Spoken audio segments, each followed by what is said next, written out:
Olá, gente do bem. Bênçãos para você. Eu sou Bárbara Guedes, professora e missionária. E a minha missão é transmitir para você o avivamento que está vindo sobre o Brasil. Porque há um chamado urgente do Espírito Santo para esta nação e esta cidade. Vem comigo. Jesus viveu tudo o que ele viveu para gerar a família de Deus, para fundar a sua igreja. Sua família foi tirada do mundo e transportada para o seu reino. A Igreja de Cristo, ela foi fundada no avivamento, no poder e no fogo do Espírito Santo. Nós sabemos disso. Jesus nos purificou na cruz, nos justificou na ressurreição. E antes de subir aos céus, ele disse a Maria Madalena e aos seus discípulos: agora eu voltarei para o meu Pai e vosso Pai, para o meu Deus e vosso Deus. Mas não vos deixarei órfãos. Eu vos enviarei o ajudador, o Espírito da verdade. Jesus deixou bem claro aos seus discípulos quem era o Espírito Santo. Eu rogarei ao Pai e ele vai enviar o Espírito Santo para vocês. O Espírito virá em meu nome e lhes ensinará todas as coisas. Ele lembrará tudo que eu já tenho ensinado. Interessante. Ou seja, o Espírito guiará vocês a toda a verdade. Ele não contará nada estranho ou diferente, porque só falará do que ouvi de mim. Ele não inventará nenhuma novidade. Assim como eu só falava o que o Pai mandava, o Espírito Santo também não falará de si mesmo, e ele anunciará as coisas que virão. Ou seja, ouvir ao Espírito. Ouçam ao meu Espírito, como eu ouvia ao meu Pai. Jesus estava deixando uma pessoa específica para guiar a sua igreja. Assim como Deus enviou uma pessoa específica para salvar a humanidade. Por assim dizer, nem Deus aceita outro Salvador além de Jesus. E nem Jesus aceita outro mentor sobre a sua igreja, além do seu próprio Espírito.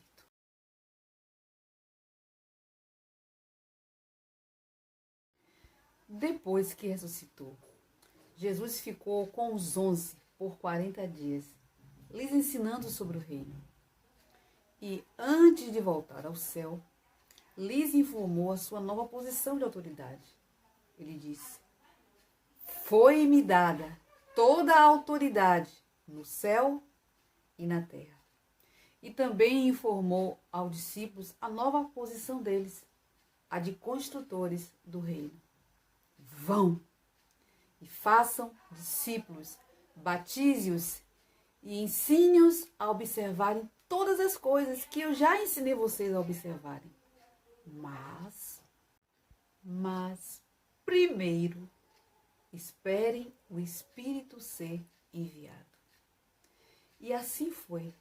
Os apóstolos, as mulheres, a mãe e os irmãos de Jesus se reuniram por 10 dias, crendo, desejando, pedindo e esperando o derramar do Espírito Santo sobre eles e sobre elas. Ah, Bárbara, mas isso foi necessário porque era o início. A igreja estava começando. Hoje não, hoje a gente pode testemunhar de Jesus sem precisar de tudo isso. Mentira do cão.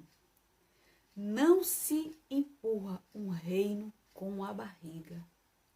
Nenhuma habilidade ou estratégia nossa pode substituir o poder do Espírito Santo. Quem nos ensinou a testemunhar de Jesus sem estarmos cheios do Espírito? Quem nos convenceu disto? Em Atos, vemos que o Espírito veio para instruir, administrar e empoderar a igreja. Simplificando, Jesus nos purificou na cruz, nos justificou na ressurreição e nos empoderou no batismo do Espírito Santo. Na sua vinda vai nos glorificar. Mas, o que acontece com a igreja hoje? Por que estamos falando de avivamento em pleno século XXI? Nós estamos ouvindo falar muito sobre isso. Tenha em mente que o avivamento vem por dois motivos. Para empoderar a igreja e porque da situação, da condição espiritual da igreja. A igreja na época da ressurreição tinha passado por experiências tremendas, sim ou não? Aqueles apóstolos e demais discípulos passaram pelo corredor do medo, da perplexidade. Eles acabavam de ver o seu mestre ser preso, crucificado e morto. Depois de tantos milagres, parecia que tudo tinha ido por água abaixo. De repente, não sabiam o que fazer, o que pensar, sentir. Viviam se escondendo com medo do governo romano, dos líderes religiosos. Era como se ficassem sem chão. Afinal, seu mestre estava morto e não poderia salvá-los e nem tirá-los daquele misto de decepção, frustração e pavor que estavam se encontrando. Eles não entendiam as profecias. Deveriam entendê-las, mas não entendiam. Paciência. E quando parecia o fim, as mulheres chegam contando, eufóricas: o mestre está vivo! Ô, louco! Adrenalina a mil, a endorfina, um turbilhão na mente deles. Eles vivenciam a ressurreição de perto. Passam 40 dias lidando com o homem que ressuscitou, o mesmo que eles abandonaram e negaram. Agora, a ficha deles começa a cair. Agora, eles têm certeza que Jesus é mesmo o Filho de Deus. Gente, eles passaram 40 dias na imersão, no intensivão do céu.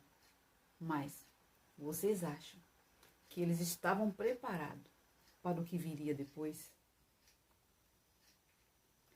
Ora, se Jesus, o Filho, precisou ser cheio do Espírito Santo para começar o seu ministério na terra, o que dizer dos seus discípulos? Considere. O Evangelho todo nos mostra os dons e o fruto do Espírito fluindo na vida de Jesus. Os dons de curar, de profecia, da fé, operação de milagres, palavra de conhecimento, palavra de sabedoria, discernimento de espíritos, mansidão, bondade, amor, paciência, perseverança, humildade.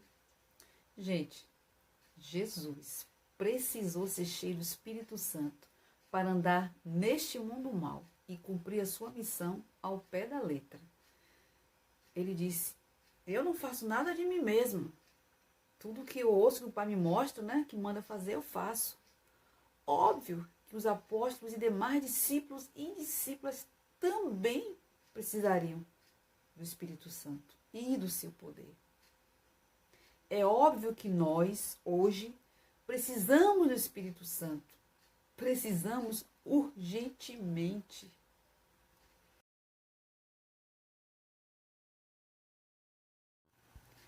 Então, por que falarmos de avivamento hoje? A igreja de hoje realmente precisa? Qual a condição espiritual da igreja de Cristo? Sim, qual o estado da igreja em pleno século XXI? Não sejamos acusadores, certo? Mas diagnosticadores. Vamos diagnosticar alguns sintomas. Primeiro, raquítico. não chega à estatura de Cristo, não cresce em caráter e nem em amor. Os pastores é quem bem sabe o trabalho árduo que ele tem. Segundo, seco. Tudo muito formal, muito profissional, na ponta da caneta, tudo muito certinho. Terceiro, morno. Jesus disse: porquanto dizes, rico sou, estou enriquecido e de nada tenho falta. Irmãos, somos uma igreja abençoada, temos tudo que a igreja precisa. Um templo digno, cadeiras de qualidade, banda, som, grupos organizados. Nossos cultos são bem feitos, alcançamos nossas metas, nossas programações todos os anos acontecem. Somos fiéis nos dízimos e ofertas, nossos membros são abençoados e organizados, cheios de habilidades e prósperos. Nós cuidamos dos irmãos necessitados. Não temos falta de nada. Somos tão abençoados e organizados que não precisamos da ajuda de ninguém. Nós mesmos damos conta de tudo. Uau! Que igreja incrível! Será que ela existe? Mas o que há de errado com ela? Aparentemente, isso é o que se chama de igreja. É errado se ter alguma estrutura e organização para conduzir os crentes? Não. Este não é o problema. O problema, segundo Jesus ressuscitado, é que esta igreja tem ouro, mas não é refinado pelo fogo. Tem vestes, mas elas não são brancas e por isso a nudez dela aparece. Tem olhos, mas não veem, pois não usam o colírio de Jesus. Não usam a ótica de Jesus. Não veem com os olhos de Jesus. Ela é coitada e miserável e pobre e cega e nua. O estado atual da igreja é tão diferente do projeto de Deus na Bíblia que estas palavras de Jesus soam como uma heresia ao ouvido de muitos. Verdade? Esta igreja, ela se basta a si mesma. Temos uma igreja autossuficiente. Sua capacidade organizacional, suas riquezas e as patentes de seus líderes e de muitos membros são tão elevadas que Jesus precisa, bater na porta, pedindo permissão para entrar. Oi, será que eu posso entrar aí também? Dar minha opinião? Ajudar de alguma forma? Se alguém conseguir ouvir, ouvir a minha voz e abrir a porta, eu entro e a gente, vai cear junto, vai ter comunhão. E ao que vencer, eu darei riquezas maiores. Vai se sentar comigo no meu trono. Ele diz: eu repreendo e castigo a todos quantos amam. Sê, pois, zeloso e arrepende-te. Vamos seguir o nosso diagnóstico. Quarto, essa igreja deixou o primeiro amor. Apesar de trabalhar, perseverar, fazer muitas coisas para Cristo, a motivação não é a pessoa de Jesus, a presença de Jesus. É a religião, a igreja, a tradição, o status, o ativismo, o evento, a agenda a cumprir, o resultado a obter, o auditório cheio. O entusiasmo e fervor pelo próprio Jesus foi substituído pela prática religiosa. A noiva apaixonada, capaz de dar a vida pelo seu noivo, o seu tempo de qualidade, a sua força, os seus próprios bens, agora cumpre suas obrigações, pois tem outras paixões para satisfazer. Quinto sintoma: perdeu o mover do Espírito. Lembra que antes de subir ao céu, Jesus deixou direcionamento? Primeiro, espere o derramado Espírito Santo. Daí vocês poderão testemunhar. Até porque vocês vão ser minhas testemunhas e não de vocês mesmos. Entende? Temos movimentos aqui, ali, de vez em quando, muitos até bem estranhos, né? Dá-se a impressão de que não se está indo para lugar algum, que está se andando em círculos, como Israel no deserto. Muitas vozes, muitos mestres, muito comichão no ouvido. As pessoas de fora ficam confusas, nunca sabem onde é que é certo. Grande parte de dentro também. Os dons genuínos e escassos. O fruto mirrado.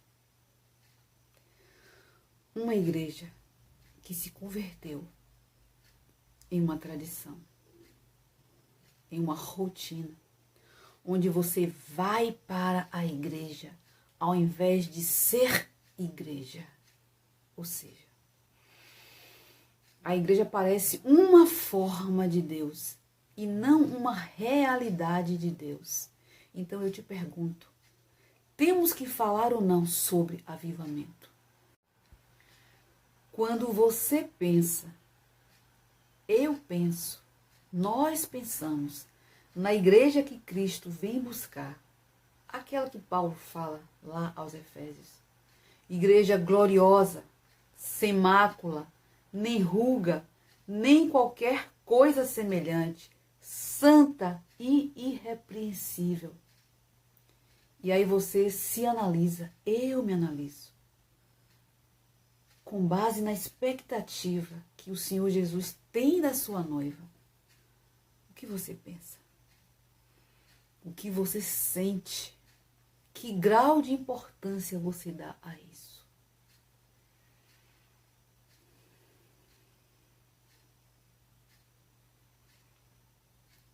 Desperta, tu que dormes, e levanta-te dentre os mortos, e Cristo te iluminará.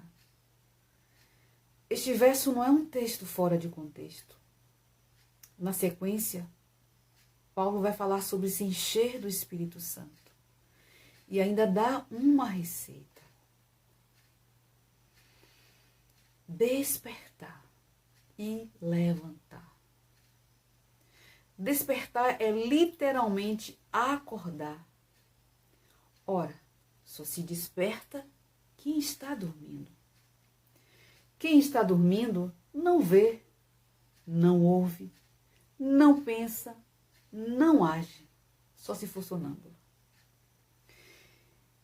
Imagine a pessoa que trabalha 40 horas em uma fábrica qualquer. Todo dia ela vem, bate o cartão e segue para a sua rotina diária, que já está determinada pelo seu superior. Lá ela encontra outros colegas, mas mal podem se comunicar porque das regras da fábrica e porque da tarefa que tem de realizar, da meta que tem de cumprir. E é isso todos os dias, todo santo dia, toda semana, todo mês, todo o ano, quem sabe toda a vida até ela se aposentar. Como vive uma pessoa dessa? Se os raros momentos de comunhão, no almoço, na chegada ou na saída, trazem algum sentido a tudo aquilo que ela está vivendo ali. A conclusão da tarefa ou a meta cumprida, no final acaba dando a sensação de dever cumprido. O salário no final do mês lhe traz alguma alegria, afinal vai ajudar a manter sua família. Mas, por que esta pessoa parece infeliz, incompleta? Em troca do salário, ela carrega a fábrica como se fosse dela, mas não é. Ela é apenas uma peça no quebra-cabeça, apenas parte da engrenagem. Ela nem conhece o dono direito. Ela volta para casa e fica aquele vácuo. Parece que ela tem duas vidas, a pessoa da fábrica e a pessoa fora da fábrica. Isto lhe parece familiar? Qual o nível de conformismo desta pessoa? Ela consegue sair dessa rotina?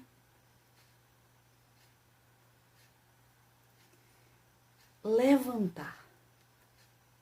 Assim como só se desperta quem está dormindo, uma pessoa despertada, acordada, não vai poder permanecer deitada. Ela vai ter que levantar. E Paulo diz, levanta-te.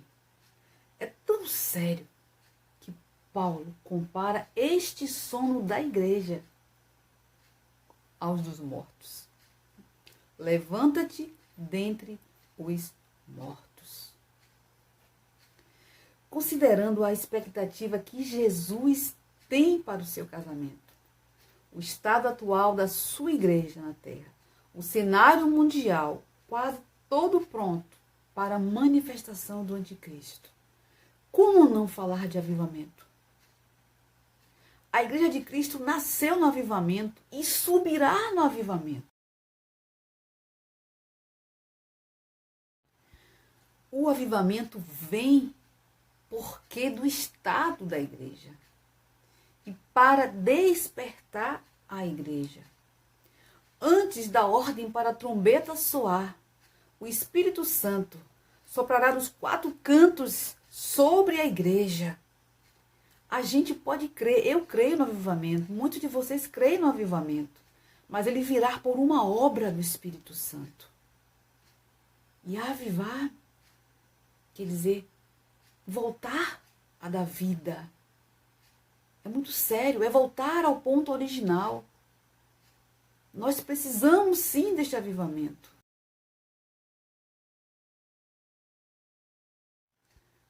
Nós fizemos um diagnóstico da situação atual da igreja. E agora pensemos, o que é uma igreja em avivamento? Observemos alguns aspectos. Ela é uma igreja em expectativa. Ela vive em expectação por coisas grandes. Ela não toma Deus, não considera Deus como uma pessoa humana. Não. Ela trata Deus como um ser sobrenatural. Ela não se baseia nos seus recursos e possibilidades. Ela já amanhece o dia desejosa de ser usada por Deus, de ver o poder de Deus se manifestar. E ele faz isso de várias maneiras. Ela é uma igreja que pega a sua aparente realidade e leva para Deus transformar. Ela não vê com os olhos físicos. Ela vê Deus primeiramente. Ela diz, Deus pode, Deus quer, estamos juntos. Outro aspecto, uma igreja em avivamento, ela é faminta, sedenta. Ela quer mais de Deus, mais enchimento do Espírito Santo, mais milagres, mais cura, mais poder, mais fé, mais unção. Ela quer Deus. Ela não quer apenas tirar de Deus seus benefícios para a sua própria vida. Não. Ela quer Deus. Ela gasta tempo com Deus, a pessoa de Deus. Outro aspecto é que ela é cheia de fé. A igreja avivada, ela não perde a fé. Ela não pratica o otimismo, o possibilismo. Ela sabe que o que realmente funciona é a fé. Então, uma igreja avivada, ela crê, ela se atreve, ela toma passos de fé. Eu sou uma mulher de fé. Aí, do outro lado, existem pessoas de fé. Eu creio que este derramado do Espírito Santo, ele está vindo sobre a igreja do Brasil e vai arrebatar cidades inteiras para Cristo. Eu creio nisso. Porque é uma obra que o Senhor fará. Ela é cheia do Espírito Santo. Esse é outro aspecto importantíssimo. Nós vimos que Jesus fluiu nos dons e no fruto do Espírito. E ele era homem, foi cheio do Espírito Santo. E tudo isso aconteceu na vida dele. Mas nós mesmos desconfiamos do sobrenatural. Desconfiamos das curas. Usamos o argumento de que tem muitos falsos sinais, muitos falsos profetas, pastores e aí vai. E queremos até milagres. Cremos também em milagres. Mas quando são para nós, queremos cura para nós. Mas quando se trata de sermos cheios do Espírito Santo, para sermos instrumentos, canais, para socorrer vidas, dezenas, centenas de pessoas cheias de problema, caminhar continuamente atrás dessas pessoas, ganhando almas. Isso dá muito trabalho. Sim, porque uma igreja vivendo em expectativa em Deus, faminta por Deus, cheia de fé em Deus, cheia e se enchendo do Espírito de Deus, vai entender que o propósito principal do avivamento é ganhar almas. A igreja pode se alegrar com os dons, celebrar com o mover deles, com os milagres, mas, acima de tudo, o Espírito vai empoderar a igreja, porque das almas, para ela testemunhar a Cristo e arrebatar as almas para o seu reino. Por isso é preciso revelação de que Cristo não vai vir por uma igreja morta, seca. Ele vem por uma igreja viva, pura, mas também gloriosa, com milagres, cheia de fé, poderosa. É isso que você quer na tua vida? Amados, o avivamento está vindo mesmo.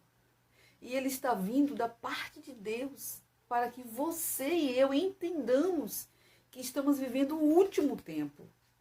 Vamos vivenciar o último derramamento do Espírito Santo, a última colheita de almas. Milhões como nunca vimos virão a Jesus.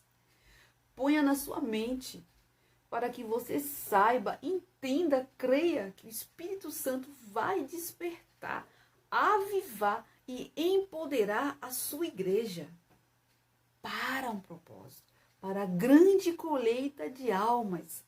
Nós somos as suas testemunhas, somos a geração do arrebatamento. Deus tem uma grande promessa para o Brasil, sim, e Ele vai abalar tudo o que precisar ser abalado para cumprir a sua promessa. Não tenha dúvida disso. Mas saiba que sobre a terra vai vir mais pandemia, uma grande perseguição à igreja e um apagão mundial. A economia mundial vai ser sacudida como nunca foi antes. O dinheiro físico será substituído. Usarão a bandeira da saúde e do verde para justificarem tudo o que quiserem. Tudo isso é a preparação para o levantar do anticristo. Mas a boa notícia é que Deus está levantando o seu remanescente. Homens e mulheres fiéis, cheios de Deus, cheios de fé, expectativa e de poder, realizando milagres em toda parte, porque Cristo já está vindo.